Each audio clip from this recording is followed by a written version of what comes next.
पुरी मंदिर, जिसे जगन्नाथ मंदिर के नाम से भी जाना जाता है, भारत के उड़ीसा राज्य में स्थित एक प्रसिद्ध हिंदू मंदिर है।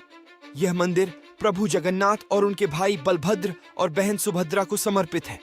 यह मंदिर हिंदू धर्म के 4 धामों में से एक है और भारत में एक महत्वपूर्ण धार्मिक और सांस्कृतिक स्थल है। पुरी मंदिर का इतिहास प्राचीन समयों में उल्लेखनीय है। मंदिर की सटीक उत्पत्ति का विवरण संग्रहित नहीं है, लेकिन माना जाता है कि इसे 12वीं शताब्दी में पूर्व गंगा वंश के राजा अनंतवर्मन चौड़ागंगदेव द्वारा बनाया गया था। सदियों से इस मंदिर में विभिन्न शासकों ने कई नवीनीकरण और विस्तार कार्य करवाए हैं। पुरी मंदिर का वास्तुकला कालिंगा और द्रविड़ीय स्टाइलों का मिश्रण है। मुख्य मंदिर का समूह लगभग 4 लाख वर्ग फीट क्षेत्र को कवर करता है और इसके चारों ओर द्वार और आवरण हैं। पुरी मंदिर के बारे में कई रहस्यों और अनसुलझे सवालों के बारे में बातचीत होती आई है। ये रहस्य और अनसुलझे प्रश्न लोगों की रुचि को बढ़ाते हैं और उनकी आश्चर्यजनक परंपराओं और कथाओं का हिस्सा बनते हैं। रहस्य नंबर 1, क्या सच में जगन्नाथ मंदिर का झंडा उल्टा लहरता है? तो मैं आपको बता दूं कि यह सच है कि पुरी मंदिर में जगन्नाथ का झंडा उल्टा लहरता है। यह एक रहस्यमय और अद्भुत दृश्य है जिसे कई लोगों ने देखा है। वैज्ञानिक भी इस बात का पता नहीं लगा पाए कि ऐसा क्यों होता है। और अगर आप भी इस मंदिर में दर्शन करने जाएं, तो इस रहस्य को अपनी आंखों से देख सकते हैं। झंडे के उल्टे लहराने के लिए विविध कथाएं इसके पीछे की वजह बताई जाती हैं। एक कथा के अनुसार जगन्नाथ का झंडा उल्टा होने का एक विशेष मान्यता से संबंधित है। इस मान्यता के अनुसार जब राम और सीता जगन्नाथ के साथ अयोध्या से पुरी आए थे, तो राम का झंडा उल्टा हो गया था, जिसे देखकर जगन्नाथ ने भी अपना झंडा उल्टा कर दिया था। इसके बाद से जगन्नाथ का झंडा उल्टा होता है और यह परंपरा अब तक चली आ रही है। इसके अलावा अन्य कथाओं और पौराणिक कथनों में इस घटना का विवरण भी दिया जाता है, लेकिन इनका वैज्ञानिक या ऐतिहासिक प्रमाण नहीं है। रहस्य नंबर 2, क्या सच में मंदिर में समुद्र की आवाज नहीं आती? यह हैरान करने वाली बात है कि समुद्र के नजदीक होने के बावजूद भी मंदिर में समुद्र की आवाज सुनाई नहीं देती है। इसके पीछे कई कथाएं और मान्यताएं हैं। यह भी एक रहस्यमय और अद्भुत घटना मानी जाती है। एक कथा के अनुसार जगन्नाथ मंदिर के पास समुद्र बांधनी नामक एक पत्थर प्रतिमा है जो समुद्र की शक्ति को रोकती है। इस प्रतिमा के कारण समुद्र की आवाज सुनाई नहीं देती है।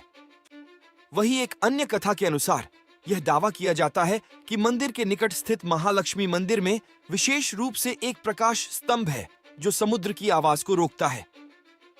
ये कथाएं धार्मिक और आस्था संबंधी मान्यताओं का हिस्सा हैं। रहस्य नंबर 3, क्या जगन्नाथ मंदिर की परछाई जमीन पर नहीं पड़ती है? जी हां, आपने सही सुना। जगन्नाथ मंदिर की परछाई जमीन पर नहीं पड़ती है। यह भी एक रहस्यमय और आध्यात्मिक विषय है। कई कथाएं और मान्यताएं इस परछाई की अद्भुत घटना को समझाने का प्रयास करती हैं। एक कथा के अनुसार मंदिर में स्थित ब्रजराज नामक पत्थर की वजह से परछाई जमीन पर नहीं पड़ती है। इस पत्थर की छाया जगन्नाथ मंदिर की प्रतिमा पर पड़ती है और जमीन पर नहीं। एक अन्य कथा के अनुसार जगन्नाथ मंदिर में विशेष रूप से पत्थरों की संरचना होती है जो प्रकाश को रिफ्लेक्ट करती हैं और परछाई को जमीन पर नहीं बनने देती। रहस्य नंबर 4, मंदिर में जगन्नाथ, बलभद्र और सुभद्रा की मूर्तियों को केवल पुजारी ही देख सकते हैं। ये मूर्तियां आम भक्तों के लिए दृश्यमान क्यों नहीं होती?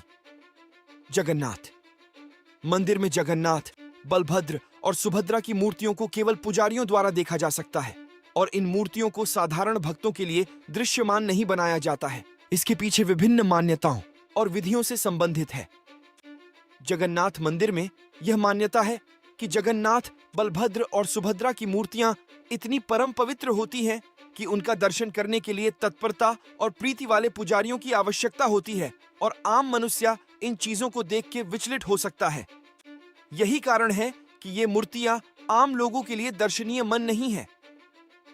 रहस्य नंबर 5, क्या सच में पुरी के मंदिर में भगवान जगन्नाथ का दिल रखा हुआ है? जी, आपने सही सुना।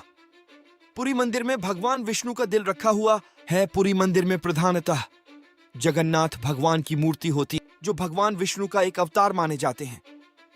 इस मंदिर में जगन्नाथ के साथ उनके भाई बलभद्र और बहन सुभद्रा की मूर्तियां भी स्थापित हैं। इसे 4 भुजी मूर्ति के रूप में दर्शाया जाता है जो कि लकड़ियों से बनाई जाती है, जिसमें दिल की प्रतीकता होती है। इसलिए जब ये मूर्तियां पुरानी हो जाती हैं तो इन्हें नई मूर्तियों से बदल दिया जाता है, पर इसमें रखे दिल को केवल बदला जाता है।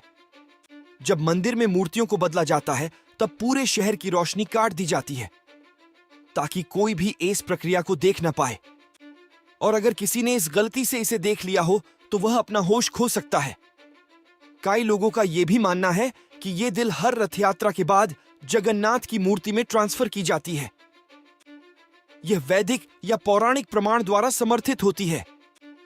इसीलिए भगवान विष्णु के प्रतीक के रूप में जगन्नाथ भगवान की मूर्ति का पूजन किया जाता है।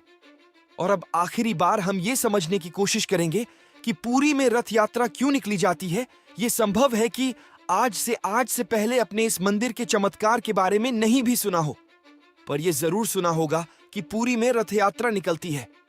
इस रथ यात्रा को हिंदू धर्म में एक महत्वपूर्ण पर्व के रूप में मनाया जाता है।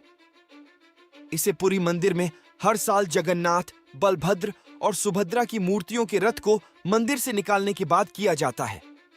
यह पर्व आधिकारिक रूप से आषाढ़ मास के शुक्ल पक्ष की द्वादशी तिथि को आयोजित किया जाता है। रथ यात्रा का प्रमुख उद्देश्य यह है कि जगन्नाथ मंदिर के दरबार से भक्तों को जगन्नाथ, बलभद्र और सुभद्रा की मूर्तियों का दर्शन करवाया जाए।